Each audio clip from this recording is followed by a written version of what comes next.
Muy buenas tardes tengan todos ustedes. Es un gusto continuar en la Academia Mexicana de Derecho Juan Velázquez, que tengo el privilegio de presidir con uno de los grandes juristas de nuestra América Latina, el doctor Alberto Binder, en este magno homenaje a dos figuras del derecho procesal penal de nuestra América Latina, como son el doctor Daniel González, magistrado en retiro de la Suprema Corte de Justicia de Costa Rica y quien ha trabajado en la implementación de muchísimos de los sistemas jurídico penal, procesal penal reitero, de nuestra región. Y bueno, en la continuación de este gran congreso, de reitero, una de las grandes figuras del derecho procesal penal de nuestro continente, el doctor Alberto Binder de Argentina. Doctor Binder, qué gusto que nos acompañe en la academia de nueva cuenta. El gusto es mío y en particular la alegría de poder dejar un testimonio de cariño, de confraternidad y de admiración por los homenajeados, en particular Daniel González, con la cual hemos trabajado tantos años y compartido tantas aventuras. Extraordinario, sí. Daniel González también nos tocó trabajar mucho con él, un ícono del derecho procesal constitucional en América Latina. Y Juan Velázquez, doctor Binder, es un litigante que en 56 años terminó invicto, teniendo más grandes litigios, un hombre que también extraordinario, muy amigos, Daniel y en nuestro caso, de nuestro amigo Juan Velázquez. De hecho, nos reunimos 10 días antes, Daniel, Juan y yo estuvimos cenando juntos, fíjese, doctor Binder. El doctor Velázquez, pues, obviamente sí lo conozco, no tuvimos tanto trato personal, más que coincidir en algunas jornadas, Sí, pero también mi- mi- mi- es un honor poder estar homenajeándolo. muchísimas gracias, doctor. Y bueno, pues qué bueno que hoy mismo nos acompaña mi querido Daniel González Álvarez. Daniel, pues continuando este gran homenaje, lo habíamos hecho en su momento en vida de Juan Velázquez. Reitero, hay una obra muy interesante ahí, en todas las librerías de homenaje a Juan Velázquez y a Daniel González. Pues bueno, que nos acompañe el doctor Binder, todo un referente del derecho procesal penal. Muchísimas gracias. De nuevo, bueno, eternamente agradecido con la Academia Mexicana de Derecho, contigo, Jesús, y obviamente con Alberto, Alberto Binder, con quien también pues hemos compartido infinidad de viajes, seminarios, congresos, reuniones, proyectos, etcétera, en casi que la mayoría de los países de América Latina. Para mí Así es es. muy honroso que esté acompañándonos esta tarde aquí con estos sistemas que nos unen y siempre pues recordándolo con mucho cariño y aprendiendo de él, constantemente aprendiendo de él, porque la verdad que prolijo con su obra, ya con su tratado de Derecho Procesal Penal, que va por el tomo 7 ya con... y, No, bueno, no para, no para. muchas ¿Eh? gracias. No, muchas No, gracias. es un gran gusto, Daniel, un cariño. Y la verdad que extraño que nos veamos a tomarnos una cervecita por ahí. Ya vamos a Un hacer algo. tequilita, ahora que estemos juntos del médico, tomarse un tequilita, doctor Binder, ya ni modo. Quiero decirles, no alcanzo a ver si me apoyan. Hay varios juristas de otros países que nos acompañan. Si me apoyaran por ahí, algunos de los que entraron, porque se me perdieron entre tantos amigos, saludando a todos los miembros. Está una gran parte del Consejo Directivo Nacional de la Academia, miembros, vicepresidentes nacionales, secretarios nacionales, presidentes de capítulo, delegados, algunos miembros del capítulo. Pero creo que nos acompañan. ¿Quién nos acompaña de Costa Rica? Javier Llobet está hoy Mira, mira, acá, cómo ves, Daniel? ¿Quién te muy acompaña de contento. Costa Rica? Javier Llobet. Ah, qué Qué gusto. gusto, qué gusto, Javier. ¿Cómo estás? Un abrazo grande. Un Igual, saludo, Javier, Humberto, de ver. Mucho gracias. gusto, bueno, tanto tiempo sin verte. Gracias, Javier, que nos acompañes. Javier Llobet también otro gran procesador penal, otro gran jurista de nuestra región, y qué bonito que se integren, amigos. Hay algunos más de los ponentes que nos está acompañando, si me apoyan. Se nos perdió entre tanta gente hoy. ¿Quién más está? Ahí entraron algunos, nada más que les reitero, como hay muchos amigos integrados hoy en este importante conferencia. Ahorita a ver si no al final que nos apoyen, a ver quién está, me manden un mensaje para en el cierre mencionarlos. Pues bueno, el doctor Alberto Binder es abogado y doctor en Derecho por la prestigiosa Universidad de Buenos Aires, Argentina.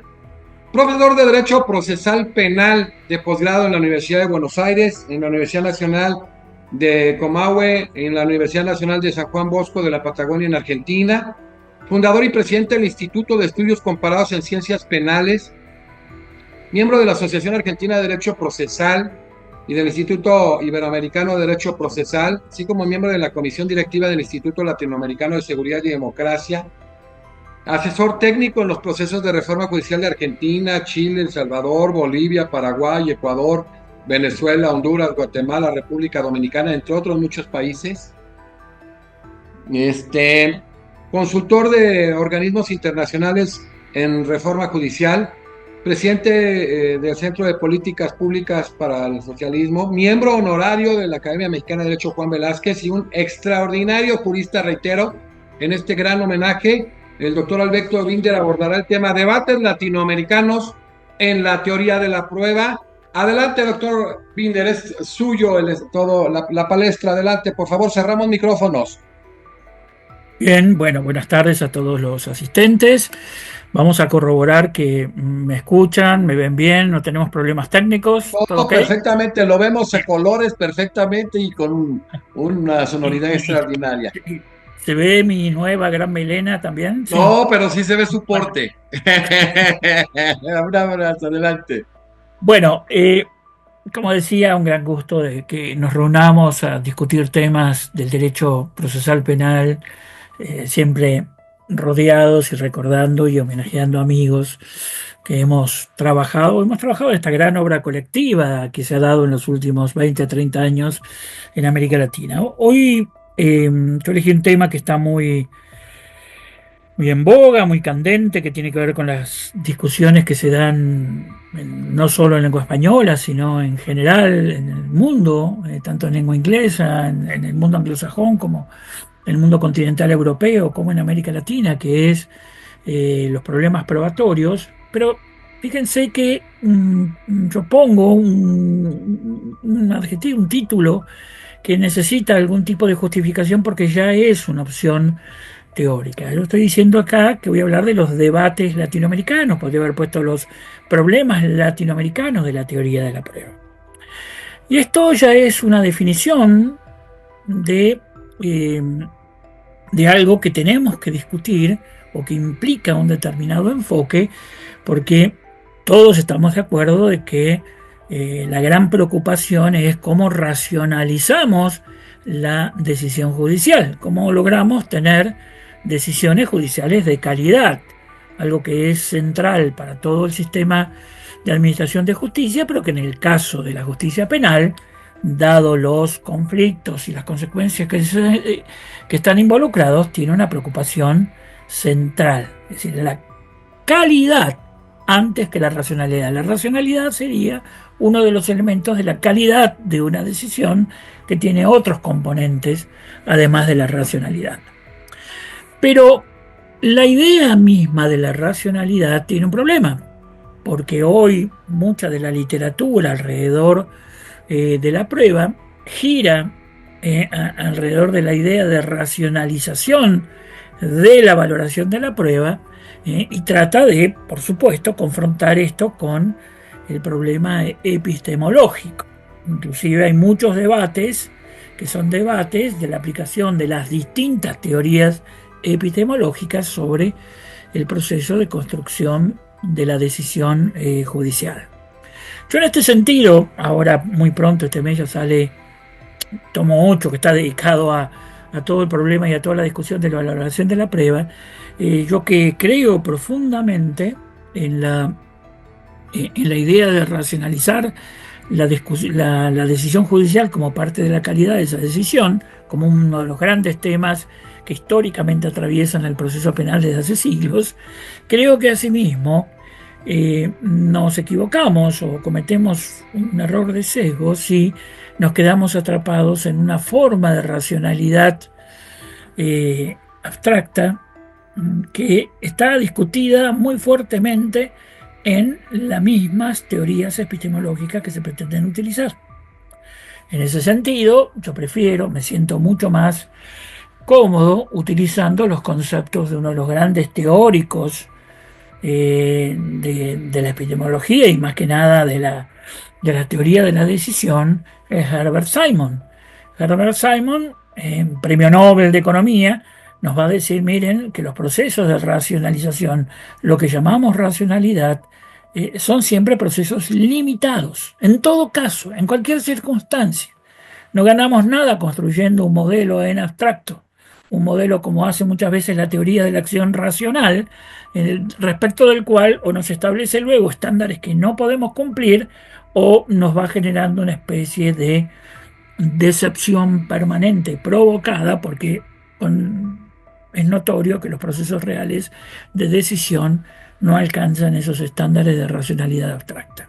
Herbert Simon nos va a llamar y nos va a decir que toda conducta racional en el mundo real está tan determinada por el entorno interno de las mentes de las personas, los contenidos de memoria y sus procesos, como el entorno externo, en el mundo en el que actúan y que actúa en ellos. Simon nos dirá que la teoría de la racionalidad limitada se ocupa tanto de la racionalidad procesual, que tiene que ver con los procesos internos de memoria, como con la racionalidad sustantiva, que tiene que ver con el producto.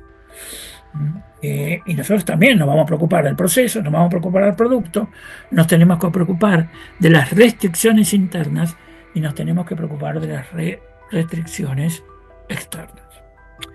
Sobre las restricciones internas que hay en todo proceso de toma de decisión, un tema al cual no me voy a referir claramente,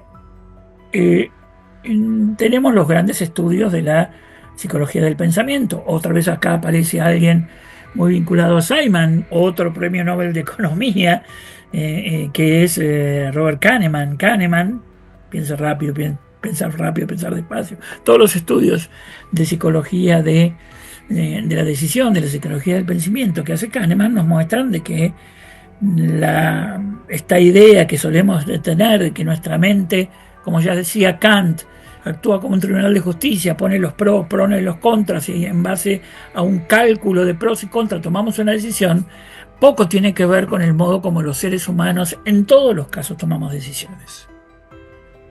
Con lo cual, esto que está llamado por algunos sectores de la teoría de la prueba, los nuevos estudios de la evidencia norteamericanos, como Ronald Allen, Michael Pardo, Brian Leiter, es decir, ellos lo llaman la psicología naturalizada, es decir, la epistemología naturalizada, es decir, si vamos a hacer epistemología, si queremos hacer epistemología de un modo serio, científico, tomando las cosas, no podemos hacerla por fuera de los procesos reales de pensamiento del ser humano. Y esto hay que averiguarlo, esto hay que determinarlo, esto hay que señalarlo. Lo que yo estoy planteando no es un problema meramente teórico, aunque también es un problema teórico, sino que tiene luego muchas implicancias en el modo como organizamos el trabajo de los jueces y en el modo como adiestramos a los jueces. Yo siempre digo, a los jueces nadie les enseña no solo el análisis lógico, sino muchos de los elementos que están en la base de todo análisis de información, como prestar atención, por ejemplo. Como prestar atención, ¿cómo hago para en un juicio prestar atención durante tanto tiempo? ¿Cómo hago para ir generando las definiciones de problemas y ir acumulando información de un modo preciso? Estos procesos decisorios, este estudio de los procesos decisorios, en el cual en los últimos 20 a 30 años empiezan a haber investigaciones, son realmente todavía en el contexto latinoamericano muy pobres. Ahora bien, yo me voy a referir a la otra parte de las limitaciones que dice Herbert Simon, porque Herbert Simon se va a preocupar de decir, pero también hay restricciones y contextos institucionales en el cual se influye y se toman decisiones y se interactúa para que esa decisión tenga calidad. Quien no quiera ver que existe en todo este entorno externo, dice Simon, en la toma de decisiones, bueno, es que no ha decidido nada en su vida. Nosotros vivimos tomando decisiones, condicionados, trabajando, reaccionando a un elemento externo. Y todo esto también tiene que ver con el entorno judicial. Y esto es muy importante porque en América Latina venimos de hacer unos cambios de reglas, y alguien podrá decir, según qué tan escéptico sea o no, que estas reglas todavía no se han entendido, todavía estas reglas todavía no se han desarrollado claramente, que la justicia no es independiente. Bueno, todos los problemas que todos conocemos y que yo en general tiendo a tener una visión de largo plazo, en el sentido de que ni hay razón para grandes triunfalismos, ni hay razón para grandes pesimismos. Simplemente hemos hecho un giro en el camino y ahora nos tocará, como le ha tocado a los ingleses y a todos, estar 500, 600 años desarrollando su sistema. Pero sí tenemos que hacer un esfuerzo por entender cómo los nuevos sistemas acusatorios reaccionan frente al proceso decisorio. Y esto lo vamos a ver claramente si nos damos cuenta de cuál es la circunstancia histórica en la cual hoy nacen los sistemas de valoración de la prueba, que es uno de los problemas. Voy a tratar de dividirlo en tres, pero voy a hablar esto al principio. Fíjense ustedes que el sistema inquisitorial y el sistema de jurados nacen en el mismo momento. De hecho, si uno quiere ser así como ponerle una fecha de cumpleaños, el Concilio de Letrán 1215, donde nace la prohibición de la Iglesia del desarrollo de las ordalías, y comienza a desarrollarse el modelo inquisitorial, es la misma fecha de la Carta Magna. Y al mismo tiempo, si hay algo que se trata de hacer en el Concilio de Letrán, es anular la Carta Magna. ¿Por qué 1215? ¿Por qué el siglo XIII? ¿Por qué estos nunca son cambios así puntuales? Bueno, porque se produce un cambio de época, un cambio de forma de ejercicio del poder, de acumulación de poder, algo que también cuenta Foucault en La verdad y las formas jurídicas, y se comienza a abandonar las ordalías. Pero hoy día hay muchos estudios, Terrada Saborit y otros, que nos dicen, no, pero no tengamos una visión, el mismo Foucault, una visión tan simplona de las ordalías. Las ordalías era un mecanismo por el cual los grupos, los clanes, la familia, porque no había una cuestión así, el individuo siempre estaba perteneciendo a esos sectores, lo que necesitaba era un proceso ritual para ir acordando. Y si era un proceso ritual lento, mejor. Si era un proceso ritual lleno de apelaciones a la cultura común, los dioses comunes, los elementos naturales, mejor. Se estaba tratando de construir lo que se llamaba la justicia vindicatoria, es decir, se construía una especie de ambiente que favorecía los acuerdos. En determinado momento, esto tiene que ver con la concentración del poder, tanto en el mundo anglosajón como en el mundo continental europeo, Inglaterra y Francia, digámoslo, y la Iglesia Católica, tratando de jugar el nuevo modelo de centralismo, dicen, no, yo este modelo ya no me sirve, quiero tener mis enviados, los misi, el enviado del rey, el juez como enviado del rey, que va a tomar la decisión, no en tanto estos rituales que ya no los acompañamos, la Iglesia acompañó estos rituales durante siglos, sino determinando la verdad de lo que sucedió. También existía antes, cuando la literatura hoy dice, a ver, del siglo XII la gente no era tonta, ya estaba escribiendo Santo Tomás de Aquino libros que hoy nos cuesta entender, Pedro Abelardo antes escribía libros de lógica que hoy la mayoría de nosotros lo tenemos que leer con una regla y un lápiz para entenderlo. No había, no nos imaginemos que era un mundo cargado de que era un mundo más mágico que el actual. Bueno, pero los medios de comunicación generan hoy día también un mundo mágico que convive con el mundo de la racionalidad. Bueno, pero lo cierto es que hay este movimiento de poder en los dos sistemas al mismo tiempo, donde ahora se va a tomar la decisión fundada en la verdad del hecho, no ya en un proceso de acuerdos. Pero acá sí va a haber una diferencia que va a dar nacimiento a los dos sistemas.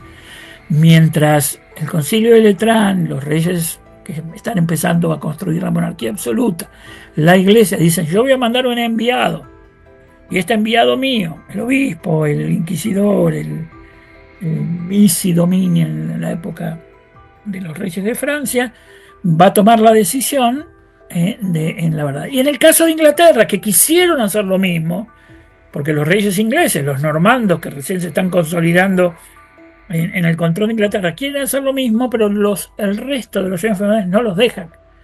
Entonces él dice: no, está bien, nos vamos al modelo de que vamos a tomar la verdad del hecho, pero no lo va a tomar un enviado del rey, lo van a tomar 12 personas que sean pares nuestros, que conozcan la ley de la tierra, que estén allí. Pero ven que hay un punto común y un punto de divergencia muy fuerte. Ahora, ¿por qué planteo esto? Porque inmediatamente nace un problema. Y es que, bueno, está bien, ahora hay que tomar decisiones fundadas en la verdad del hecho, pero esto no puede quedar librado a la conciencia.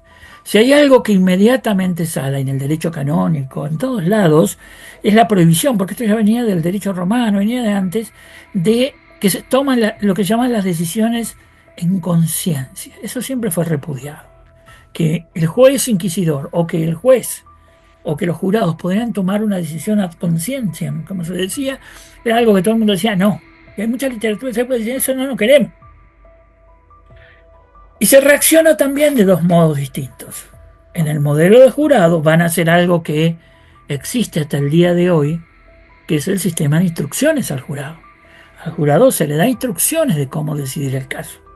Nosotros en la Argentina, que hemos podido cumplir con nuestra manda constitucional y hoy tenemos jurados en casi todo el país, jurados en materia penal, en delito, en crímenes, bueno, los jueces claramente dan instrucciones al jurado, y ha habido siglos, realmente siglos, 600 años, siglos, de elaboraciones de distintos instrumentos de jurado, de instrumentos de instrucciones que han seguido perfeccionando, avances y retrocesos.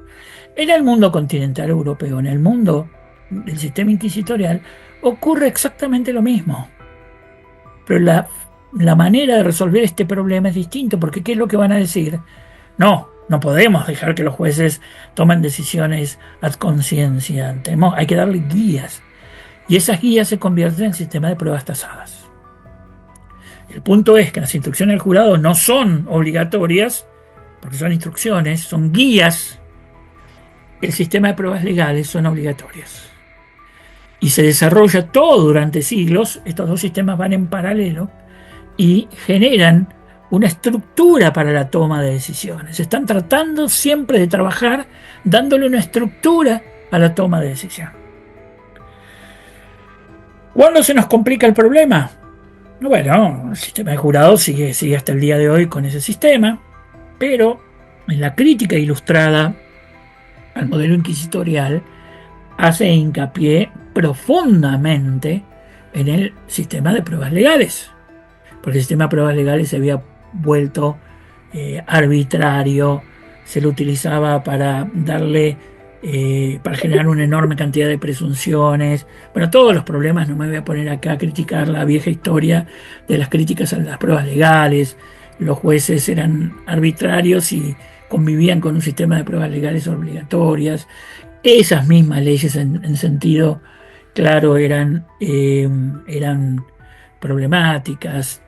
Se había llegado luego con la aritmetización de las pruebas legales, que surge después de Pascal, algo que hoy se trata de reproducir cuando se piensa utilizar lo que se llama modelos bayesianos, pero que es una vieja historia. Se generan ridiculeces de las cuales Voltaire se reía con su típica ironía. La crítica al sistema de pruebas legales es tremendo. el intento de la Revolución Francesa de pasar al sistema legal era completo. Decían, vamos al sistema legal y traemos el sistema de las instrucciones. Pero esta historia, que también la doy por conocida, se frustró. Si bien la Asamblea del año 92 pasa al sistema de jurados, pasa al sistema de instrucciones, pasa al modelo de lo que se llaman las pruebas morales, es decir, guiadas por esto, no por las pruebas legales, luego se va a conformar esto que Ferraioli llama con razón un artefacto monstruoso, que es el sistema mixto, en el cual ese sistema mixto mantiene el modelo de la instrucción en los grandes, en la mayoría de los casos, pone un acusador público que es un funcionario, pone jurados pero que son asesores, el modelo escabinado, rompe con el sistema de pruebas legales, pero no lo reemplaza por un sistema de instrucción. Y de ahí en más nace el problema moderno de la prueba, que es cómo hacemos en aquellos sistemas que no tienen jurados para darle instrucciones, para que el juez tenga una estructura para decir. Y ahí viene todo el problema. Hoy algunos van a decir, bueno, es la fundamentación de la sentencia es lo que le da una estructura, pero el mismo Tarufo lo señala con toda claridad. El que yo tenga que fundamentar después, nada me dice que yo haya utilizado las mismas reglas durante el proceso decisorio. Con lo cual, ahí tenemos un problema grave, que yo creo que la teoría de la prueba, la escuela de Girona y todo lo demás no están dando cuenta con claridad de este problema, más allá de muchos aportes que han hecho, sobre todo al diálogo con las nuevas escuelas anglosajonas de la prueba. Ahora bien, aquí es donde viene el contexto latinoamericano. El contexto latinoamericano, como toma muchos de los elementos que tienen que ver con el juicio del jurado, aunque todavía en muchos países no exista juicio por jurados, construye una estructura externa para facilitar el proceso decisorio, al estilo de Simon. Por eso tenemos que utilizar a Herbert Simon. Hay un conjunto de reglas que hacen que el proceso decisorio del juez está muy estructurado por las reglas del litigio acusatorio.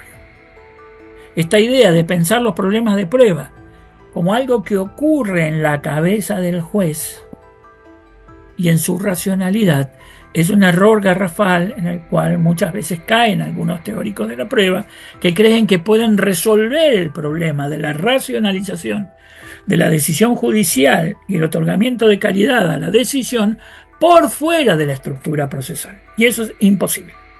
No ha sido así además históricamente. Siempre se construyó una especie de estructura para que el juez tomara decisiones. Bueno, esta visión, que discúlpenme que la explico tan rápidamente y como tal siempre me voy uno tiene que ser un poco de claros oscuros, un poco caricaturesco en las exposiciones. Bueno, esto se va a manifestar en tres grandes problemas, en tres grandes mundos de problemas, en tres grandes dimensiones de problemas que tenemos que ver, que son a su vez los grandes temas con los cuales uno comprende la teoría de la prueba, que son los problemas de admisibilidad, los problemas de pertinencia y los problemas de relevancia o valoración en sentido estricto. Vamos a los problemas de admisibilidad.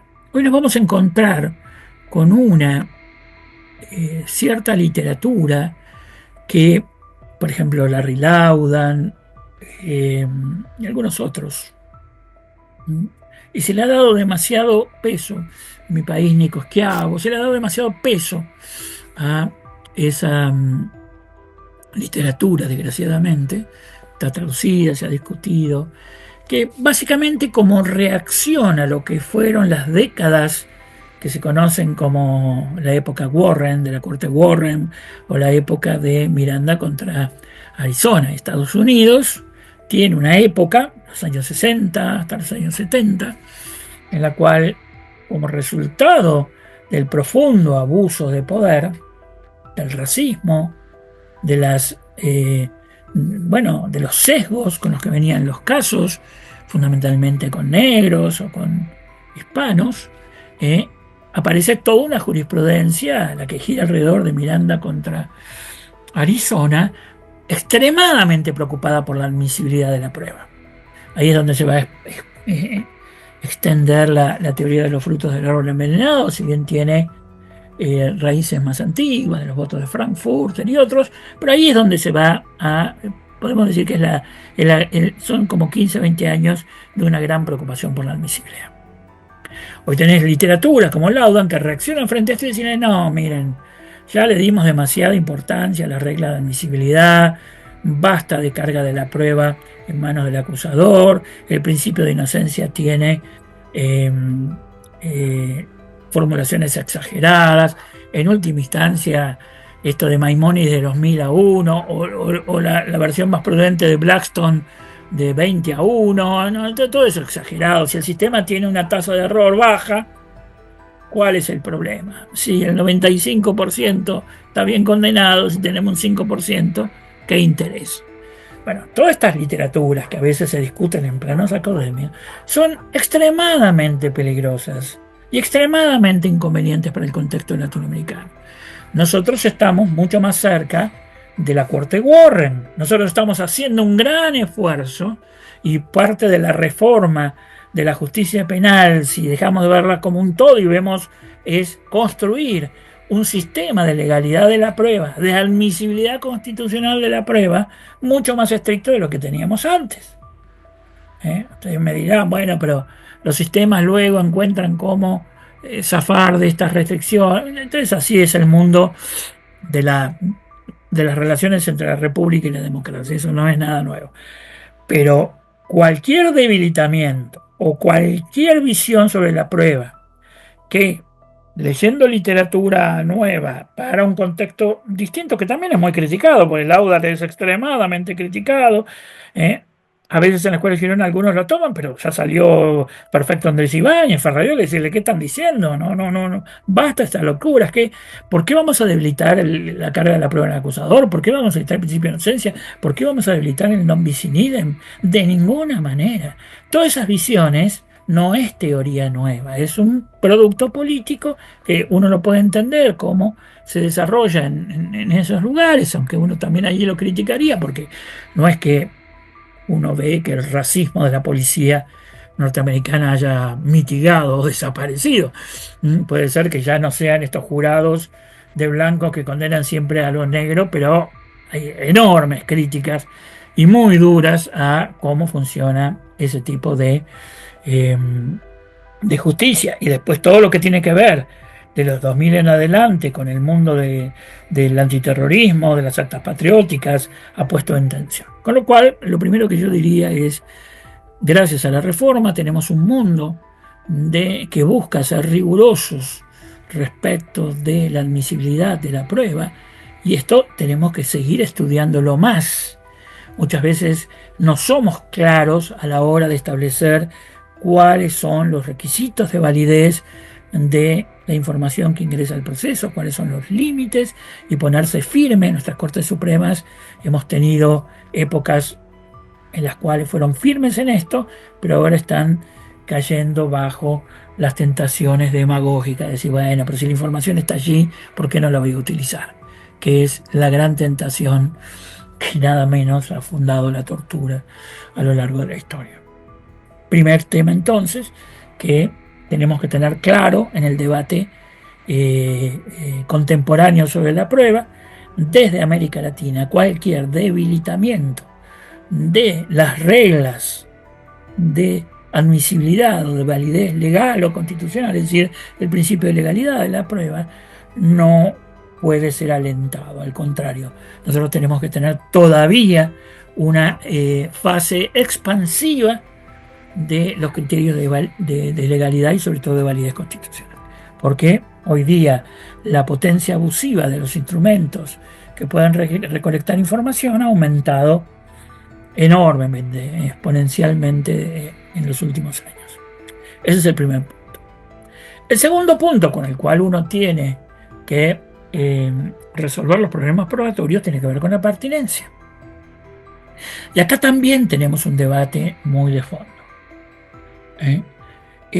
La pertinencia, a mí yo me he sorprendido en los últimos años por la fuerza con la que he tenido que salir a defender un principio que está en las partidas, y es que se deben probar los hechos controvertidos.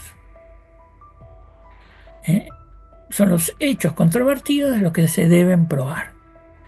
Y uno, reflexionando sobre esto, uno descubre que en realidad hay una tradición inquisitorial que tiene que ver con esta idea de que el juez puede saltar el litigio cuando quiere, supuestamente en una búsqueda de la verdad, no exigirle la verdad al acusador como parte central de la carga de la prueba al acusador, y por lo tanto el juez no se le puede decir estos hechos están acordados por las partes, estos hechos no los vamos a discutir, sino que se vuelve a repetir la vieja lógica de que hay un ritual en el juicio oral donde el juez recupera todo el poder. Esto va en contra de todos los mecanismos propios, y hay mucha legislación que así lo establece. Yo diría que casi toda la legislación nueva de América Latina establece la obligación de fijar con claridad los hechos controvertidos. Pero aquí nos encontramos con una práctica muy débil del control de la acusación y de las audiencias preliminares, donde no sabemos por qué los jueces no se toman en serio este control. Y uno se cansa, yo acá en mi país me canso de ver, ustedes tendrán, los que me están escuchando, similares experiencias, juicios donde se pierde un tiempo enorme en probar lo que nadie discute. Nadie ha objetado un allanamiento, pero llevan a 6 policías para demostrar que el allanamiento se hizo de un modo correcto. El auto de apertura a juicio, que no es nada más ni nada menos que la vieja fórmula de juicio de los romanos, una institución que tiene 2000 años, se convierte en algo que nadie lo lee, nadie le interesa. Bueno, cuando es el que fija los hechos controvertidos y por lo tanto fija los hechos admitidos, fija el objeto de juicio, discierne sobre la prueba. Entonces, una teoría de la prueba necesita en América Latina volver a poner en el centro el problema de los hechos controvertidos y de las instancias judiciales que toda nuestra legislación tiene para establecer con claridad, y por lo tanto, visto ahora desde el proceso decisorio, está claro lo que tenemos que decidir. No estas cosas gomosas.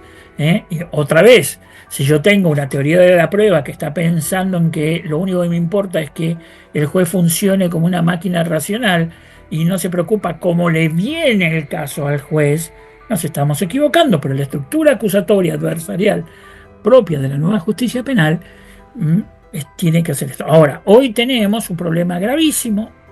No le habremos enseñado bien a los jueces, los litigantes no saben cómo hacerlo, las acusaciones no saben distinguir claramente cómo cómo plantear con claridad los hechos. Bueno, y hoy hay toda una actividad en la cual el análisis de la prueba, al estilo de lo que presentan Twain, Hume, Anderson, se utiliza para que primero clarifiquemos sobre los hechos. Porque toda teoría de la prueba presupone que el hecho es el centro de la preocupación del funcionamiento de la justicia penal.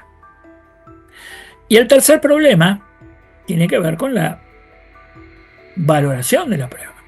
El sistema de valoración de la prueba es donde más nos resentimos respecto de estas circunstancias que se las expliqué históricamente al principio, de que tenemos jueces profesionales, pero no tenemos una guía que acompañe claramente al proceso decisorio.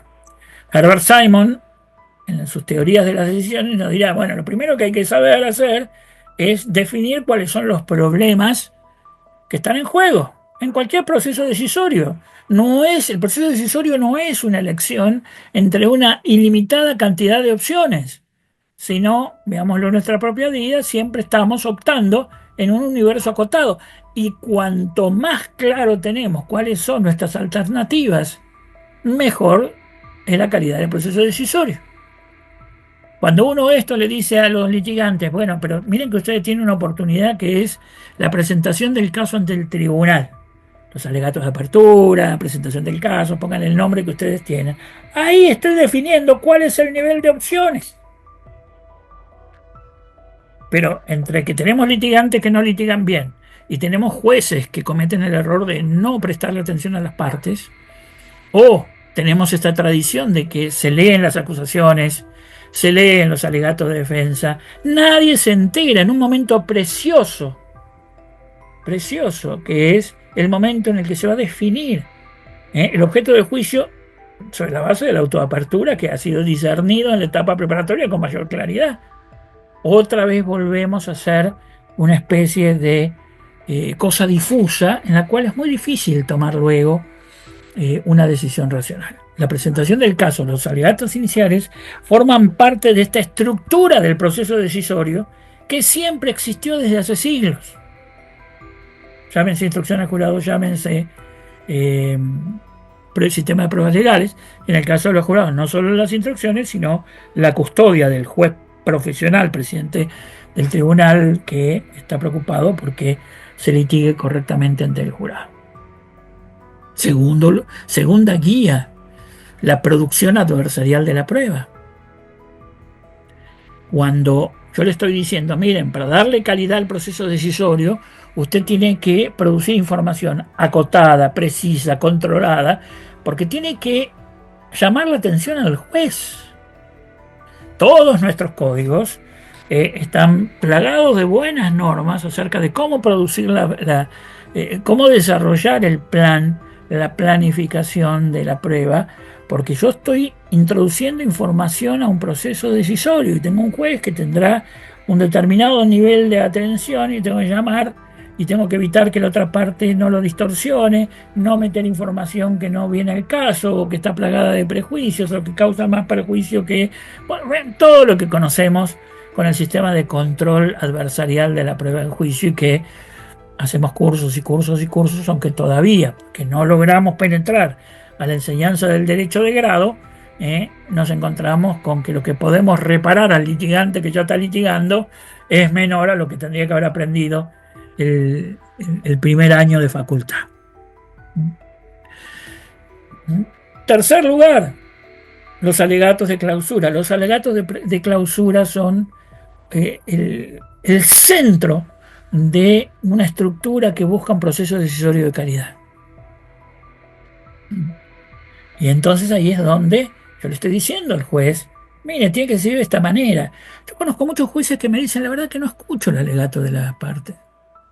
Muchos están como se llama, trabajando en sus computadoras, que ahora se posicionan y dicen, no los escucho, me aburre, no entiendo, no dicen cualquier cosa, me vienen con odas al pacto de San José de Costa Rica. No. Bueno, es verdad que los alegatos nuestros no son rigurosos. Pero ¿cómo un juez no va a escuchar cuando le están diciendo, mira, usted tiene que decir esto, tiene que decir esto? Acá se acota definitivamente el proceso decisorio. Solamente se puede ampliar si, que no es una ampliación, si yo puedo hacer aperturas hacia decisiones favorables a la defensa, porque son rechazos de la acusación. Entonces acá tenemos mucho que decir. El cuarto elemento de esta estructura que se construyó para que el juez no tenga que estar, o para escaparnos de esto que siempre causó horror, que la decisión en conciencia, la decisión arbitraria, lean a Beccaria, sino es la deliberación. Si hay un gran mal en el funcionamiento nuestro que tenemos que salir a corregirla, es que los jueces no deliberan. No deliberan. En primer lugar, la deliberación, pero esto es algo que ocurrió en estos últimos 20, 30 años. Inclusive ustedes, el otro día estaba leyendo, miren, a Mancini, que no es precisamente un procesalista progresista, pero siempre está lleno de detalles y minuciosos, por eso siempre lo leo, porque está lleno de cosas. Y las reglamentaciones que había para la deliberación de los jueces eran enormemente más precisas que hoy día, porque ahí es donde jugaban las instrucciones. De hecho, Filangieri decía, miren, no saquemos totalmente, Filangieri, Helero y otros, no saquemos totalmente el sistema de pruebas legales, dejémoslo para este momento diciéndole cosas al juez. Bueno, y eso de alguna manera deshilachada, pero la deliberación, producto de la burocratización y de la pérdida de profesionalismo de muchos de nuestros jueces, no se hace, se le pide, muchos de nuestros tribunales superiores le piden a sus relatores y ayudantes que le hagan los autos. El otro día, conversando con una de estas relatoras muy inteligentes, yo le preguntaba, ¿por qué cada juez hace votos tan largos? que nos desespera a los que tenemos que estudiar la jurisprudencia. ¿Por qué tiene que escribir 200 páginas y además cada juez lo vuelve a repetir? Me decía, no, el problema que está ahí es que ese voto se lo piden a un relator, un asistente, y el juez lo único que conoce es lo que está escrito ahí. No fue a la audiencia, no le interesó la audiencia, no leyó los recursos. Entonces, esto es lo que antiguamente se llamaba, Daniel se va a acordar porque ellos estudiaban mucho con la casación de la Rúa, se llamaba la radiografía. A los jueces se les daba una especie de sumario, para que no leyeran en ese entonces las miles de fojas de los expedientes, pero hoy día que hemos establecido una buena estructura de litigio en la segunda instancia, eso permitiría llegar a una deliberación clara. Bueno, estos 4 pasos, ustedes me dirán que los enseñamos siempre, no es nada novedoso, pero sí tenemos que vincularlo fuertemente con el proceso decisorio. Porque cuando hablamos de teoría de la prueba siempre estamos hablando de un proceso decisorio. Ahora, por fuera de esto, yendo ya más a los temas que acompañan por fuera de estructura, claro que está el tema más difícil de todos, que es el tema del peso de la prueba, de la fuerza de la prueba, de la información, de la fuerza que tiene la información, que es el problema del peso. Decir que yo no entiendo por qué nos han obligado a que tengamos que leer toda esta literatura acerca de que podemos calcular milimétricamente el peso de la prueba cuando la gran mayoría de los autores, si no la totalidad de los autores, terminan diciendo de que eso no se puede hacer. Por suerte Tarufo, Perfecto de Gibbs, el mismo Jordi Ferrer, las críticas a lo que se conoce el modelo bayesiano, es decir, o el modelo pascaliano, porque fue Pascal el que empezó tratando de resolver el problema de si con un cálculo matemático yo podía tomar una decisión moral y esto y nadie lo va a aplicar, ningún juez del mundo lo va a aplicar. Yo la verdad que he estudiado 1 año y medio el teorema de Bayes, no entiendo cómo aplicarlo todavía a una decisión judicial, no me da vergüenza decirlo, pero bueno, pero se hablan y entonces hay que dar una discusión. Por suerte aparecieron otros epistemólogos para decir no, eso no tiene ningún sentido, la decisión se toma de un modo mucho más complejo. Bueno, ahí es donde tenemos bastante que decir. Pero el problema más fuerte que tenemos es que toda asignación de valor de la información se hace confrontando, en última instancia, una información muy concreta. Juan utilizó un arma con una generalización.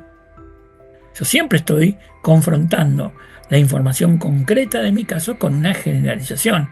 Esa generalización podrá ser una regla técnica científica y ahí es más fácil. Y el gran tembladeral que tenemos hoy día es lo que llamamos las generalizaciones sociales, es decir, las antiguamente máximas de experiencia, donde no sabemos de dónde las sacan los jueces y cómo se están haciendo. Yo recuerdo hace un par de años, me llama un día un juez y me dice, mira, déjame que me descargue porque estoy seguro que acabamos de condenar a un inocente, porque mis colegas condenaron a un chofer de un auto, de un remis, un taxi, que había llevado a unos muchachos que tenían droga en sus mochilas, en sus valijas, con el argumento de que es bien conocido por todos, porque esa es la fórmula que se usa, que todo remis, todo chofer de un auto de alquiler, de un remis, como se diga, un taxi, revisa las valijas de sus pasajeros. La gente que tomó una decisión en base a eso no tomó un taxi en su vida. A ustedes cuando van al aeropuerto la revisa el taxista, el remis que lo viene a buscar, qué es lo que tiene en la valija. Y en base a esto decían, bueno, no, entonces él es cómplice del traslado de droga, le pusieron unos cuantos años. Hoy día tenemos muchos problemas y nosotros acá como jurados tenemos muchos más problemas aún, porque hace 30 años si una muchacha que era novia de otro muchacho y había estado toda la noche bailando y tomando trago y están más o menos borrachos y van al mismo cuarto y están sentados en la misma cama, todo el mundo hubiera dicho, obviamente dio el consentimiento. Y digo, ya eso no se puede ocupar. Esto de los jurados, cuando se enfrentan a casos de esto, que hay muchos, dicen, bueno, pero no tenemos ninguna regla general, es muy difícil darle instrucciones. Esto genera una preocupación muy grande porque tenemos que construir estas instrucciones, tenemos que construir estas generalidades, tenemos que normalizar todo este mundo de generalizaciones que, como también lo tenemos que hacer con la credibilidad, como hace el fallo de Aubert con la pericia. Bueno, todo ese mundo de las reglas que a mí me permiten darle peso a esta información particular que yo estoy haciendo, tenemos un desorden mayúsculo en América Latina.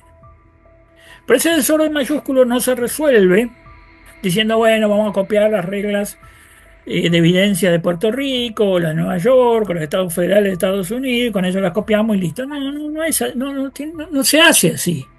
El problema es decir, el mismo proceso creativo de las reglas de evidencia. John Whitmore, que es una persona que es como el gran jurista del análisis de la prueba en los Estados Unidos, comenzó a redactarlas en 1907 y revisó 80.000 sentencias. Muchas de esas reglas que están en el famoso libro de evidencias en juicio de Whitmore, son como 10 tomos que se publican en los 40, 50 por ahí, son de una inmensidad y un detalle, pero es un trabajo colectivo y de ahí en más hicieron comisiones. Cuando a mí me dicen copiemos la regla de Puerto Rico, le digo, no, así lo ha hecho nadie. Pero tenemos que empezar a trabajar colectivamente en fijar cuáles son las generalizaciones que tienen base empírica, cuando vienen de un método empírico para descubrir tal cosa, cuando vienen de una consideración de sentido común.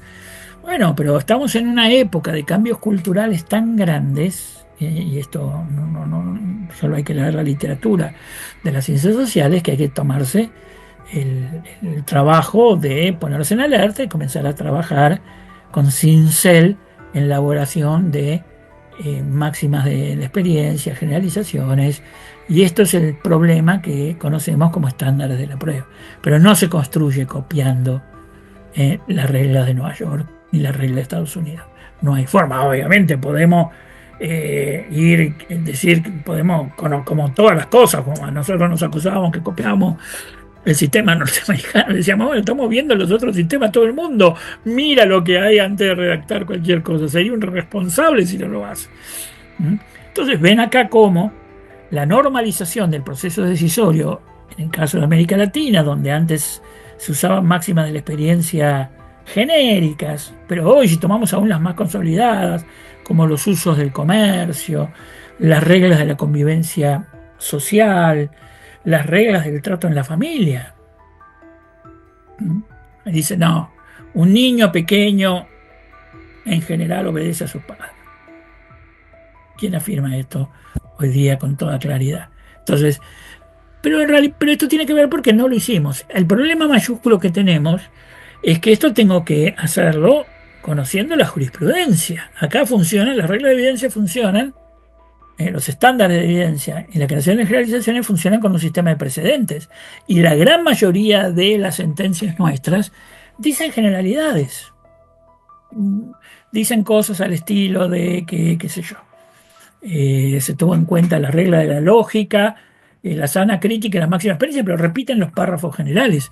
Hoy que le hemos dado a los tribunales superiores la posibilidad de revisar los errores en valoración de la prueba, deberíamos tener de hace 10 años toda una nueva jurisprudencia en los tribunales superiores, porque en primera instancia se hace casi imposible de resolver en las cámaras de apelaciones, en los tribunales de revisión de los hechos y de la valoración de la prueba. Ahí deberíamos empezar a tener un trabajo, pero hasta donde yo sé todavía no se está haciendo este trabajo de un modo ordenado y con claridad. Bueno, en definitiva, vuelvo, y ya para terminar y poder conversar un poco, vuelvo a lo que había señalado. La teoría de la prueba está en boga, tenemos muchísimos elementos para discutir, muchísimas literaturas súper interesante, pero siempre pensándola desde la base de una determinada estructura de funcionamiento institucional. Por suerte en América Latina, esta estructura de funcionamiento institucional del proceso, mal usada, distorsionada, con avances, con retrocesos, nos da una caja de herramientas bastante poderosa para avanzar en todos estos temas que tenemos que ponernos como comunidad de procesalistas a trabajar con rigor y puntillosidad. Bueno, muchas gracias. Espero, Daniel, que te haya gustado la conferencia. Qué chiqueado tiene Daniel. Excelente, mi querido doctor. Pues hay algunas preguntas, varios miembros internacionales. Vamos a empezar. Excelente, primer doctor Windel, como siempre, claro, muy preciso y profundo en un tema bueno, muy complicado en este momento en varios de nuestros países. El doctor Francisco Llobet Rodríguez, por favor, exdirector de posgrados en Derecho y exdirector del Instituto de Investigaciones Jurídicas de la Universidad de Costa Rica. Adelante, Francisco. Sí, bueno, yo le quería preguntar a Alberto, digamos, él habló de los acuerdos, ¿verdad?, en relación con los hechos no controvertidos, ¿sí?, sobre su opinión en relación con el sistema de acuerdos, ¿verdad?, en que se prescinde del juicio oral en el sistema norteamericano y que también es el que posibilita en el sistema norteamericano, sí, el sistema de jurados y en donde la mayoría de las condenatorias se producen a través de esto y que es un sistema muy cuestionado por la disparidad en que se encuentran las partes. Bueno, es famoso el artículo de John Lanvin, sí, que se publicó en castellano también en un libro compilado por Alberto Bovino y por Julio Mayer. Yo le quería preguntar en relación con respecto a esto, sí, que yo, digamos, he sostenido posiciones muy contrarias a esto, sí, y ha sido una tendencia también a nivel latinoamericano a impulsar este tipo de soluciones consensuales y criticadas por Ferrajoli, por Zaffaroni y por muchos otros más. Bueno, ¿cuál es la opinión suya con respecto a esto? Bueno, tengo una opinión clara y también bastante contraria, pero nosotros tenemos que diferenciar. El mundo de los delitos, que es el mundo del proceso composicional, que hay acuerdos reparatorios, donde hay un montón de cosas, funciona de otra manera. Y el mundo de los crímenes, nosotros, si hay algo que tendríamos que volver a rescatar, es la vieja tradición de la tripartición. Dejemos las contravenciones que van por otro lado, pero delitos y crímenes tenían sentido en el modelo francés. Después los alemanes no sé por qué lo abandonaron, porque siempre lo han tenido, ha sido tradicional de su recepción francesa, y en algunos lugares de América Latina también. Pero el mundo de los delitos, es decir, donde hay acuerdos reparatorios y penas muy bajas, y penas, lo que antes era correccional, ahora tendríamos que sentarnos a discutir, pues depende de la legislación de cada país, dónde se pone el límite. Ahí sí podrían existir acuerdos plenos, con cuidado cuando empezamos a levantar la aplicación de la pena, pero estoy pensando en pena. Bueno, lo que pasa es que hoy día lo correccional por la inflación teníamos que ponerlo entre los 5 y 6 años, pero también habría que correr la condena condicional y ese tipo de cosas. En el caso de los crímenes, soy totalmente contrario de la aplicación del procedimiento abreviado completo, el acuerdo pleno completo, y es más, lo prohibía. De hecho, uno de los códigos que hemos trabajado para Bolivia, y por impulso de los propios diputados, prohibió todo tipo de acuerdo en el caso de los juicios de crímenes. Creo que muchos de ellos tienen que ir a jurados, eso sería el sistema, funciona armónicamente así, pero bueno, dejemos esa discusión. Pero ahí la sociedad necesita el juicio, no solo, por problemas de garantía, sino también por la necesidad social del juicio, que cumple una función político-criminal y una función de fortalecer ciertas ideas importantes. Entonces, mi opinión sería que en el caso de crímenes, no, nunca, con una prohibición absoluta, por más que el imputado pida a gritos que hacer un acuerdo pleno. Y acá tenemos una vieja tradición que vos conocés, que era el hecho de que la confesión no alcanzaba solamente para aplicar una pena. Esto inclusive en los sistemas inquisitoriales. Con lo cual, por eso, cuanto a los crímenes, llevarlo a todos los casos, me parece que nos impediría poder cumplir una respuesta, una justicia más rápida, cosa, en penas de ese tipo. Viejo artículo que tengo escrito como hace 20 años sostenía eso. El código de Iberoamericano el código modelo para Iberoamérica, la aplicación de los frenos era muy, muy chiquita, no sé si era 2 años, 3 años, era de ese tipo. Así que esto tenemos que volver a normalizarlo. Ahora, para eso tenemos que hacer juicios que valgan la pena. El punto es que nos quedamos a mitad de camino y han sido los operadores judiciales, por una razón de burocratización y desidia, los que han empujado a un mal diseño político criminal, no solamente de garantías. Gracias, perfecto. A continuación, el doctor Francisco Santiago Morales Oña, de Ecuador, coordinador jurídico de la Sala Penal de la Corte Nacional de Justicia de Ecuador. Adelante, Francisco. Hola, ¿qué tal? Mil disculpas, estoy teniendo problemas en la conexión. Adelante. Primero, agradecer mucho por la ponencia, ha sido una información muy valiosa. Y yo tengo una pregunta respecto a circunstancias que van a afectar definitivamente al tema de la teoría de la prueba, que es el uso de inteligencias artificiales como asistencia en la decisión judicial, sobre todo para el análisis de prueba extensa y en específico prueba documental, por ejemplo. ¿Cuáles son los retos en la teoría de la prueba con la implementación de este nuevo tipo de tecnologías? Gracias, Francisco. Adelante, doctor Binder. Yo no tengo problema con el uso de la inteligencia artificial, como usted dice, para elaborar, sobre todo, nosotros tenemos un grave problema en toda América Latina con los megaprocesos. No lo sabemos hacer bien, no sabemos manejar los grandes volúmenes de documentación. Y ahí cumple una función importante y hay programas ya existentes para eso. Yo creo que tenemos que salirnos de la metafísica, de si la inteligencia artificial va a reemplazar al juez o no, que hasta te diría que en algunos casos de contravenciones, faltas, se puede utilizar perfectamente. Es decir, yo creo que tenemos que ser más pragmáticos en el sentido de empezar a utilizar las herramientas siempre que les establezcamos un sistema de control. Si la Fiscalía me va a presentar un resumen hecho por inteligencia artificial de 20 cajas de documentación, bueno, tengo que acceder a todo lo que me permita controlar y poder controlarlo. Tenemos los principios para hacer eso. Tenemos que ponerle sensatez, pragmatismo y empezar a utilizarlo. El análisis de la jurisprudencia, los distintos mecanismos que existen, el programa Watson, el programa de fijar argumentos. Miren, hay una sola cosa que tenemos que mirarla con mente abierta. Hoy tenemos graves problemas con la desigualdad en la aplicación de la pena. El principio general que surge del principio de igualdad, casos análogos tienen que tener respuestas análogas, similares, que es la base de todo el sistema de precedente. Nuestra aplicación de la pena se hace de cualquier manera. Entonces, si yo tengo un mecanismo, un algoritmo que me ayuda a saber cuál es el marco de pena aplicable a casos de ese tipo, ¿por qué no lo voy a utilizar?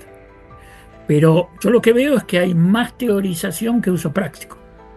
Hay más discusión en abstracto que pongámonos a trabajar. Ahora, conociendo los sistemas judiciales de América Latina, de distintos países, que apenas estamos pudiendo que utilicen los sistemas de gestión, ¿cómo se llama?, de casos, de documentación, la carpeta fiscal y todo ese tipo de cosas, me parece que vamos a tener que trabajar mucho, pero yo no soy para nada reacio a los usos concretos, precisos y controlados de estas nuevas herramientas. Y ahora, ¿cómo va? El control, ese va a ser el tema. Gracias, doctor Binder. Jorge Luis Velasco, presidente del capítulo Oaxaca, ha llegado hace unas cuantas horas de Perú ya a México. Adelante, Jorge Luis. Ahora me da la palabra. Gracias, presidente. Doctor Binder, excelente. No me voy a tener en eso, solo agradecerle. Habla usted de la deliberación como un concepto primordial de la decisión judicial. En este caso, en general, esta deliberación, con base en el ámbito probatorio, con base en el ámbito jurídico, pero sobre todo con las máximas de la experiencia, y es una pregunta que sé que es un tanto cuanto estéril. ¿Cuánto influye? ¿Cuánto debe influir la mecánica del hecho y la proximidad del juez hacia el evento ocurrido? Es decir, en la medida en que el problema se acerca más al problema judicial, la deliberación, cuanto más puede ser metódica, funcional o pragmática. Muchísimas gracias, Jorge Luis. Adelante, doctor. Es una pregunta muy difícil. Vamos a asumir, porque hay una larga experiencia histórica, de que el juez recibe la información de segunda mano, porque eso permite controlar los flujos de información. Un juez que va al lugar del hecho, que hace todo esto, que se interioriza. Ahora, justamente porque recibe la información de segunda mano y el sistema funciona así, porque le permite construir filtros, controles, legalidad de la prueba, es que el proceso analítico tiene que ser más preciso. El problema que tenemos acá es que nuestros procesos analíticos son toscos.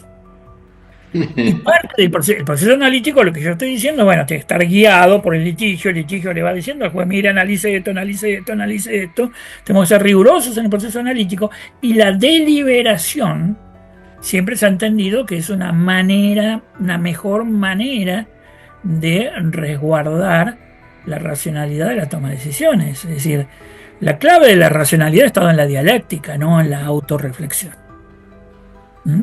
Entonces, esta dialéctica que se da en la deliberación, que Carneluti decía, lo saca al juez de sus propios fantasmas, digamos, es central.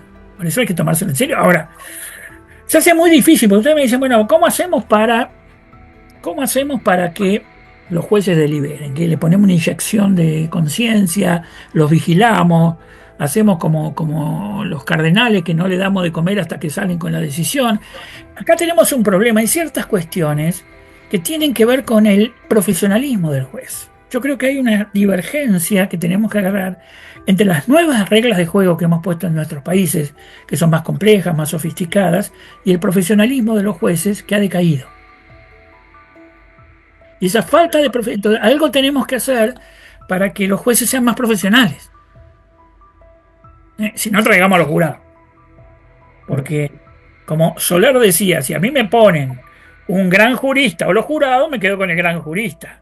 Pero si me ponen un cualunque cualquiera o los jurados, me quedo con los jurados.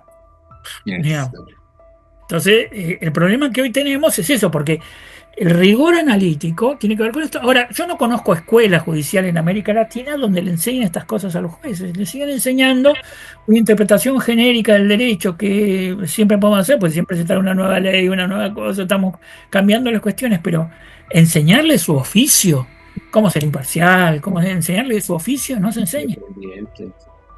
No se enseña. A ver, perfectamente. Debe ser difícil. Yo siempre digo, yo no podría haber sido juez en mi vida. Es vocación. Yo, por ejemplo, pero que hay que tener el talante nada más. Yo que soy impaciente, si hubiera sido juez, ya hubiera matado a varios litigantes. Y a varios colegas los hubiera degollado en el medio de la deliberación. Sí, pero supongo que teniendo el talante adecuado, se aprende. Por eso la deliberación, imagínate que vos estás en una deliberación cansado y te empiezan a ir por la rama, por cualquier cosa, lo querés matar. Entonces, tenemos una crisis de profesionalismo y la teoría de la prueba funciona con profesionalismo o con jurado. No funciona con otra cosa. Gracias, doctor Binder. Gracias, doctor Alberto Binder. Fernando Islas, de Uruguay, juez de Estado especializado en crimen organizado y docente de grado y posgrado de UDE. Adelante, Fernando. Bueno, buenas noches, buenas noches de Uruguay. Un placer, como siempre, escuchar al profesor Binder. Ahora con todo, ya siendo juez no quiero hablar, honestamente. Porque te allanas. No, en realidad iba a hacer una pregunta cuando levanté la mano que ya fue evacuada, que tenía que ver, o la vinculación era con lo que había hablado el profesor Gómez Colomer la semana anterior, que estaba vinculada. De todos modos aprovecho porque pienso yo que en Uruguay con la nueva legislatura va a haber un cambio, un nuevo rumbo en el debate de alguna reforma de las decenas y decenas que el profesor Binder conoce al Código de Proceso Penal. Y uno de las voces que se escuchan es la incorporación o al menos en parte de lo que son las reglas de evidencia norteamericanas. Y ahora escuchando que normalmente tratamos, o por lo menos hacemos el esfuerzo en las audiencias intermedias de ingresarlas, o en audiencias previas, pero mi pregunta apuntó a un pensamiento que justamente vino cuando recién el profesor Binder decía que copiar no está bien, que creo que es algo que lo hemos aprendido de siempre y se sigue multiplicando casi en cualquier reforma legislativa. La pregunta puntual ¿es conveniente legislar o que se incorporen al Código de Proceso Penal las reglas de evidencia cuando la jurisprudencia ya las está manejando o por lo menos las está amoldando? Gracias. No, yo creo que hay una gran moda y no se sabe con claridad de qué estamos hablando cuando hablamos de reglas de evidencia. Si por reglas de evidencia hablamos de las reglas de admisibilidad, es decir, bajo qué condiciones de legalidad puede ingresar una información, que eso ya es a través de los medios de prueba, nuestros códigos están plagados de reglas de evidencia. Lo que tenemos es una deficiente sistematización de eso. Y ahí sí, claro, si yo pongo legalidad y te digo esto no puede entrar, esto no puede entrar, esto no puede entrar, esto no puede entrar, pero no veo que tengamos un déficit de legislación, habrá que corregir si tenemos un déficit de la presentación del tema. Si por reglas de evidencia vamos a entender la consolidación de algunas generalizaciones, y no sé cómo la podemos copiar. Yo podría decir, no sé, o hay que hacer un trabajo muy complicado. Si una persona viene caminando 2 cuadras con un maletín pesado, lo que puede ser pesado, un maletín, y a las 2 cuadras lo detengo y veo que lleva droga, y él me dice, no sabía lo que tiene el maletín.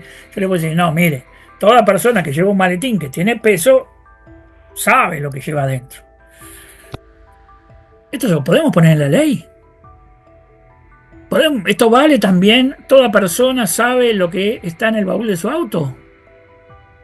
Muchas de las generalizaciones tienen que ver con elementos subjetivos. El consentimiento de las relaciones sexuales, como te decía. Un gran tema de discusión. Entonces, yo no soy muy amante de que cuando no necesitas salgas a poner en la ley, y sí creo en el sistema de precedentes, que le da plasticidad a las cosas. Entonces me parece que este es el producto de un poco de una moda donde o tenemos reglas de evidencia muy desarrolladas, que hay que sistematizarlas nuevamente, bien, hay que ponerlas claras, y ahí sí puede haber reformas legales que haya que hacer. Porque también las cosas han cambiado. Ha cambiado, por ejemplo, el Código Civil respecto a los documentos públicos, ha cambiado. Entonces no tenemos mucha claridad acerca de reglas de admisibilidad. Y las reglas de generalizaciones, que son lo que están las reglas de evidencia, yo personalmente no veo ganancia, veo el problema, veo la necesidad urgente, pero no veo ganancia en apurarnos a una legislación. Y es que, perdón, Adelante. No, y es que existe la posibilidad de, si legislamos, digamos, incorporando una excesiva reglamentación sobre la valoración de la prueba, pues vamos a regresar a la prueba tasada. Es decir, por lo menos ese es el riesgo, ¿no? Y yo también quería haberle hecho una intervención, pero bueno, ya que estoy en el uso de la palabra, quiero expresar pues mi completa satisfacción por la excelente cátedra que nos has dado sobre el tema de la valoración de la prueba. Esperaremos con ansia ese volumen octavo. El octavo. Lo esperaremos con ansia, ¿no? Que va a estar dedicado precisamente a este tema. Pero sí quisiera hacer otra pregunta. Si en relación con acentuabas en la exposición la posibilidad de reforzar la legalidad de la prueba, es decir, la necesidad de que los principios constitucionales de la prueba hay que fortalecerlos en todos los planos. ¿Esto no podría también correr el riesgo del abuso de la nulidad? Es decir, de la actividad procesal defectuosa y como consecuencia de la nulidad, en busca de la excesiva, digámoslo así, epidermis en relación con el tema probatorio. Por supuesto que sí, si seguimos afincados, vos sabés que yo he trabajado bastante sobre el tema de tratar de cambiar las bases de la teoría de la nulidad. Si seguimos afincados en una nulidad que simplemente que está preocupada por descubrir el incumplimiento formal y no tenemos una buena doctrina del perjuicio y de la propuesta de cambio, claro que genera problemas. Pero todo esto es una gran maquinaria que se va que se va arreglando de un lado y arreglando de otro. Es decir, yo creo que todavía tenemos que seguir sosteniendo una doctrina recia de validez constitucional de la prueba. Ahora, al mismo tiempo, claramente tenemos que cambiar el enfoque rigorista, meramente formal de la nulidad a un enfoque de sentido común, de claridad, de este tipo de cosas. Nosotros vivimos con esos problemas. Lo que pasa es que vos que has escrito tanto de nulidad, porque finalmente casación es nulidad, digamos, sabés que hay, es decir, hay una tendencia a complejizar las teorías y de tal manera de dejar que las decisiones se vuelvan arbitrarias. Al mismo tiempo hay otro problema que tiene que ver con esto, y es que el litigio tiene que ser riguroso, con la máxima defensa, pero no tiene que permitir la frivolización del litigio. Ese es el concepto de buena fe procesal, que lo que Bourdieu llamaba el ilusio. Yo, si entro a jugar al fútbol, acepto las reglas. Y no solamente las acepto, estoy contento con las reglas porque es lo que me permite jugar. De hecho, todo lo que supongo que muchos acá serán futboleros, cuando vos ves que un jugador está fuera de la lógica, nos molesta, pues pega mal, ese tipo de cosas, y hay otras que son faltas del juego. Entonces, la abogacía tiene un problema con la ética. Yo soy bastante contrario a los modelos de código de ética que se van hacia una especie de ética de la virtud moral del juez, cuando la clave está que vos tenés que aceptar las reglas. Hay cosas que no se hacen. No se juega, no se agarra la pelota con la mano. No se hace esto, no se hace aquello. Entonces tenemos que establecer, porque eso es lo que después yo, digamos, veo audiencias, me paso viendo audiencias para descubrir problemas como método de investigación, y ve que jueces que les permiten hacer a las partes cualquier cosa, y sobre todo al Ministerio Público le permite hacer cualquier cosa. Entonces, yo creo, si tuviera que elaborar un programa, diría, sigamos fuerte con la validez hasta que normalicemos nuestras policías, nuestras cosas, bueno, nuestro propio Ministerio Público. Empecemos a tener una doctrina de las nulidades no antigua, sino moderna, que va al fondo del asunto inmediatamente. Y en tercer lugar, normalicemos el litigio, bueno, no será a los latigazos, pero de alguna manera hay que digamos, frenar al litigio indirecto, al litigio sin sentido.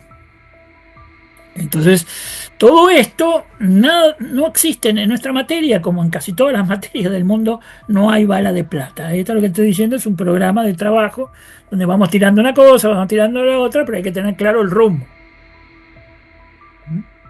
Ok, perfecto. Y vamos a cerrar con la última pregunta. Ricardo Alberto Preda del Puerto de Paraguay, miembro titular de la Comisión de Reforma del Sistema Penal y Penitenciario del Paraguay en 2006-2008 y fue director de Delitos Económicos del Ministerio Público de Paraguay. Adelante, Ricardo. Hola, Ricardo, ¿qué tal? Buenas tardes. Gracias, profesor. Muy buena la ponencia. Bueno, la pregunta que inicialmente tenía preparada la hago de haberlo escuchado, pero me surgió otra, así que me tomo el atrevimiento de hacerla también. La primera, cuando usted habló de admisibilidad, pertinencia y valoración, entiendo yo como tres cuestiones distintas. Yo particularmente veo la pertinencia como una especie dentro de la admisibilidad, es decir, por un lado la legalidad propiamente y por otro lado la pertinencia, pero es una cuestión a ser analizada para la admisión de la prueba. Y otra cosa obviamente es la valoración. Eso por un lado, o sea, usted dividió en tres y quisiera saber por qué la pertinencia, digamos, no está como algo aparte, digamos, de la admisibilidad. Eso por un lado. Y por otro lado, cuando usted habló de que solo deben ser probados los hechos controvertidos, y el profesor Llodet justamente levantó en función a eso la pregunta. Eso no nos estaría llevando a un proceso penal de dispositivo más cercano al civil, y que obviamente pone en más riesgo las garantías del ciudadano, en función a que si la defensa no controvierte un asunto, la fiscalía ya no estaría obligada a probar, por ejemplo, todos los elementos del tipo, etcétera, etcétera. Gracias. Sí, Muchísimas bueno, gracias. muy bien, en cuanto a lo primero, es una mera clasificación. De hecho, por ejemplo, la mayoría de la literatura norteamericana va a utilizar la idea de relevancia como un concepto genérico. Primero veamos si es relevante, si es útil la prueba, y después nos preocupamos de lo demás. Y la pertinencia la van a poner dentro de relevancia, no hay ningún criterio general. Yo uso una clasificación al mero servicio de detectar problemas. Admisibilidad me pone el problema de la validez, cómo ingresa esa información. Pertinencia, esto que estamos hablando, con una enorme cantidad de problemas que no los estamos viendo. Y relevancia, los problemas de asignación de peso a la información. Es una mera clasificación que puede cambiarse 20 veces. Mi uso de la clasificación es meramente pragmático para clarificar los problemas. No hay ninguna razón de naturaleza, de fondo, de ninguna manera. Así que eso tomalo. Esa es la única justificación que tengo. Que a mí me sirve para detectar los problemas en los que tenemos que trabajar y evitar la traspolación de unas ideas a un campo u otro. En cuanto al problema de los acuerdos, ya viste cuál es mi idea de que en los crímenes no debería haber acuerdo, y así que los fiscales del primer día deberían ir a juicio y dejarse de estar viendo si acuerdan o no acuerdan. Eso después habrá que dar algunas discusiones, porque muchas veces a la defensa le conviene el acuerdo, pero ahí usamos un concepto que es condiciones admisibles. Con lo cual acotamos a un mundo de menor peligro, llamémosle así, por lo que está en juego en términos de cosas. ¿Que esto nos acerca al proceso civil? ¿Eso cuál sería el problema? Digamos, el carácter adversarial del proceso penal en muchas cosas nos debería acercar al proceso civil, que transita por un lado más inquisitorial. Pero eso no sería el problema. El único punto, y tampoco eso significa que se van a aplicar las cuestiones de un lado u otro, por ejemplo. Algo que en materia penal uno tendría que trabajar, porque si no, tenés razón, no sería admisible la aceptación tácita de la acusación. La aceptación de los hechos no puede ser tácita, como muchas veces se puede admitir en materia civil. Ahora, que el juez, inclusive con la lógica del case management, yo creo que por ejemplo en Paraguay se resiente mucho por haber perdido importancia y rumbo la audiencia preliminar, pero que el juez diga, bueno, ¿en qué están de acuerdo, qué no están de acuerdo, qué esto, qué aquello, lo otro? Y si veo un problema de garantía, diga no. Y además, para eso hemos avanzado bastante en la defensa pública.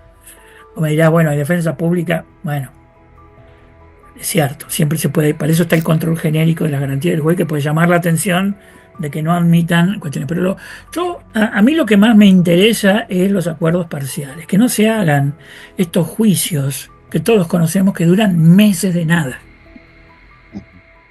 Meses de nada. Meses de nada. Creo que en algún congreso, Quique Cronenwetter contaba el caso de una acusación de 1200 páginas, de una autoapertura de 1200 páginas. ¿Cómo puede hacer un juicio con eso? Entonces ahí es donde tenemos que reorganizar. O el otro día también otro amigo dominicano me llama, me dice, che, quiero consultar, pero no podemos manejar estas acusaciones en los casos complejos. Yo creo que, y tú que eres especialista en estos casos, tenemos que sentarnos a pensar mucho cómo manejar las megacausas. Pero la solución de las megacausas no es la misma de los crímenes tradicionales y no es la misma del 80% de los casos que andan dando vueltas. Construyamos soluciones diferenciadas para casos diferenciados. Pero que tenemos un problema con las megacausas. Nosotros tenemos algunos juicios que ya sabemos que van a durar 2 años. No podemos estar 2 años con un juicio. A veces con un político importante. No se puede hacer eso. El otro día hablaba con Juan Enrique Vargas y me decía que en Chile está pasando lo mismo. Entonces, bueno, hay que poner las barbas en remojo y nos pondremos a trabajar sobre cuáles son las reglas que tienen que regir estos casos especiales. Pero no veo ese problema que vos decís, sobre todo en los acuerdos parciales, que el defensor puede controlar adecuadamente, y si no, lo reemplazás con control de garantías de un juez que esté atento, no que te distraiga. No sé si te contesto. Sí, solamente un punto. En realidad mi cuestión no estaba en función a los acuerdos, que obviamente no estamos hablando ahí de un juicio, sino usted cuando habló de la pertinencia, es ahí donde introdujo su comentario sobre lo que no está controvertido, no hace falta probar. Entonces, justamente en función a eso, lo que a mí me preocupa de su afirmación, es que al decir que algo no está controvertido, no hace falta probar, entonces, ¿qué pasa si la defensa no indica alguna cuestión relacionada a la teoría de la fiscalía? Por el solo hecho de no haber controvertido, se va a tener como no necesario que la fiscalía produzca pruebas, por ejemplo, con relación a ese punto. O sea, a eso me refería, no los acuerdos que obviamente no implican... No, pero es lo mismo, son acuerdos parciales. Es lo mismo, el otro día una jueza amiga me estaba diciendo que, porque habíamos estado discutiendo esto mucho tiempo antes, me dijo, mira, vengo de una audiencia preliminar donde el defensor, y fue gran medida de iniciativa de él, dijo, yo quiero discutir la inimputabilidad, nada más. Estos elementos del hecho, siempre los acuerdos giran alrededor de hechos. Este hecho, no nos distraigamos en eso. Mi cliente no estaba loco, de remate. Vamos a discutir eso. Entonces, el auto de apertura a juicio es una decisión judicial donde dice tal hecho se da por probado, por una estipulación o un acuerdo probatorio. Eso es una cosa bastante normalizada, digamos, no es una cosa nueva, digamos. Entonces, vos podés encontrarte, pero obviamente manda la estrategia de la defensa, nadie le va a imponer esto a la defensa. Nadie le va a imponer a la defensa, pero la defensa puede ocurrir, por ejemplo, cuando la defensa utiliza estos elementos. Muchas veces los fiscales que tienen, yo lo he visto esto, he visto fiscales que lo hacen. Cuando un fiscal tiene, un acusador, tiene un punto central flojo, ¿qué es lo que va a producir? Va a producir una sensación de prueba. Entonces te recarga el caso con actividad probatoria que no tiene nada que ver, o que está probado, que es sobreabundante, que no y te da una sensación de prueba. Un defensor ahí lo para y ya. Basta, saquemos todo esto. Vamos al punto. Usted no tiene prueba de esto. Entonces, pero esto ya es litigio, esto es litigación, esto es capacidad de litigio. Ahí no hay reglas. Lo que sí, las reglas procesales tienen que dejar que esto funcione. Y obviamente, pero la idea de que se prueban hechos controvertidos, vuelvo a decir, es una idea más que centenaria, casi milenaria, los romanos la tenían. El tema es que esta idea de que el juicio oral es la instancia en la cual el juez, sujeto autónomo, descubrimiento de la verdad, se entera de todas las cosas, eso es tradición inquisitorial. No tiene que ver con el sistema acusatorio adverso, que se acerca a modelos de principio dispositivo. Para eso está el control del abogado. Así es el sistema. Insisto, estoy haciendo blanco-negro, pues si nos ponemos a ver vamos a encontrar mil cositas que bueno acá y que los jueces también controlan. No es que los jueces, pasan estas jueces y necesitas una audiencia preliminar, una audiencia de control de la acusación, de presentación de medios, los nombres que les pongan, con un juez que sabe de qué está hablando. Perfecto, muchas gracias, doctor Wiener. Pues bueno, cerramos. Agradecemos a los invitados internacionales, a Javier Llobet Rodríguez, quien fue magistrado de la Sala Penal de la Suprema Corte de Justicia, a Fernando Islas, juez letrado penal especializado en crimen organizado y docente de grado de Uruguay, a Francisco Santiago Morales Oña, de Ecuador, coordinador jurídico de la Sala Penal de la Corte Nacional de Justicia de Ecuador y excoordinador de la Corte Nacional de Justicia del Ecuador, a Ricardo Alberto Preda del Puerto, miembro titular de la Comisión Nacional de la Reforma del Sistema Penal y Penitenciario del Paraguay y exdirector de Delitos Económicos del Ministerio Público de Paraguay, a nuestro homenajeado Daniel González Álvarez, que entre otras cosas también fue magistrado de la Suprema Corte de Justicia de Costa Rica y un hombre incansable que han ido aportando muchísimo en estos procesos de reforma en estas asesorías técnicas de proceso de reforma judicial en diversos países de América Latina, trabajando en muchos de ellos de la mano del doctor Alberto Binder, y hoy a nuestro conferencista principal, al doctor Alberto Binder. Doctor, muchísimas gracias por estar en este homenaje a Daniel González, a Juan Velázquez, en una gran sesión de preguntas y respuestas, en una excelente conferencia. Muchísimas gracias una vez más por estar en la academia. Muchas gracias a todos, buenas noches, espero que nos veamos nuevamente y ven que tenemos que discutir mucho sobre teoría de la prueba, que además es extremadamente divertido. O yo estoy muy loco y obsesionado por estos temas, o a mí me parece divertido. Así que gracias. No, y agradable, y este tema del debate es fundamental en el crecimiento. Gracias a todos los miembros del Consejo Directivo Nacional, muchísimas gracias, y nos vemos en la siguiente conferencia con Ximena Marcasolo Aguad de Chile, subdirectora del programa de doctorado en Derecho de la Universidad de Desarrollo y vicepresidenta del Instituto de Ciencias Penales de Chile, así como subdirectora de la Revista de Ciencias Penales de Chile, con el tema el principio de no autodeterminación respecto de personas físicas y jurídicas. Pues nos vemos en la siguiente sesión. Muchas gracias a todos.